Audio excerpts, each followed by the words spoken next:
सामने रखें। ऐसे इसका वो है, इसी तरीके से हम इसको रोकते हैं। ऐसे रोक करने से ये जो सफ़ेद कपड़ा पहनते हैं, ये एक निशानी है कि उसने अपने सर पे या अपने कफन लपेट करके आया हुआ है या कफन सर पे बांध करके आया हुआ है। ये उसकी सबसे पहली निशानी है। उसके बाद फिर जब उसकी बॉडी उसकी उठी हुई होती है या आम नॉर्मल आदमी से उसकी बॉडी थोड़ी सी झलक उसकी अलग से होती है, तो वो भी पता चल जाता है कि ये इस तरह का बंदा है। और उसके बाद उसकी जो मशकूक हरकत समझ आते हैं, कभी वो इधर देखता है, कभी इधर देखता है, कभी वो पीछे। रेडी के ऊपर आप इसको एंगेज कर लें और उसके बाद जब फायर कर दूँगा तो फिर आपने इसको इस तरीके से फायर करना है ताकि आपका हाथ हिलने ना पाए। ये आजकल के जो ज़्यादातर टेररिस्ट के तौर पे बच्चों को इस्तेमाल किया जा रहा है, और वो बच्चे जो हैं 15 से 20 साल की एज के होते हैं और वो पहले से ही घबराए होते हैं। जब उनको पहले से घबराया हुआ देखें तो वो लाजमी बात है कि आप उसको, वो घबराया हुआ भी होगा और आगे पीछे भी देख रहा होगा, तो इससे ये होगा कि पता चल जाएगा कि ये मशकूक आदमी है और इसको हमने काउंटर करना है हर सूरत में, और इस पर हमने नज़र रखनी है। और फिर जब जैसी वो या तो हमला करने के लिए भाग पड़ेगा तो फिर उसके ऊपर फायर करेंगे। उनको बताते हैं कि इस तरीके से उसको वार्न करो, अगर वार्न करने के ऊपर रुक जाता है तो ठीक, अगर नहीं रुकता तो उसको डायरेक्ट फायर कर दो। आप किसी आदमी को मेटल डिटेक्टर से या मेटल डिटेक्टर मशीन से चेक करोगे, उसमें भी यही चीज़ें तीनों आएगी। बेल भी आएगी, लाइट भी आएगी। मेरी कॉपी मुझे इजाज़त देगी, फिर मैं असला जमा कर लो, तो फिर आपका काम है अदब से उसके से। आप किसी लोकेशन पे ड्यूटी कर रहे हो, आप पर फायरिंग हो सकती है या डाका पड़ सकता है, तो फिर अगर आप इस हथियार को जानते हो।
ये डीएसपी अभी है या special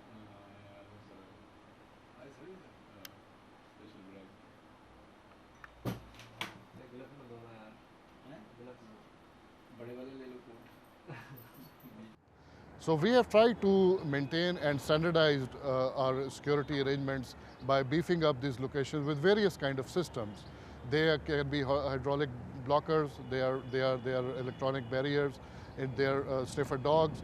Beside, of course, the manual arrangements, which is comprising of the security guards and the supervisors that we have.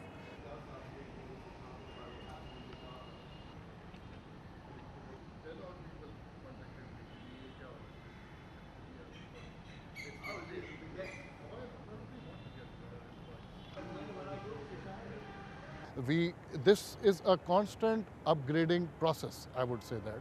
I mean, whatever you see now, this wasn't with us a couple of months back.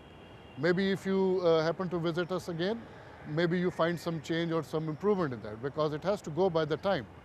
Time tells whatever is the need of the time, accordingly we need to upgrade. So it's an expensive affair also.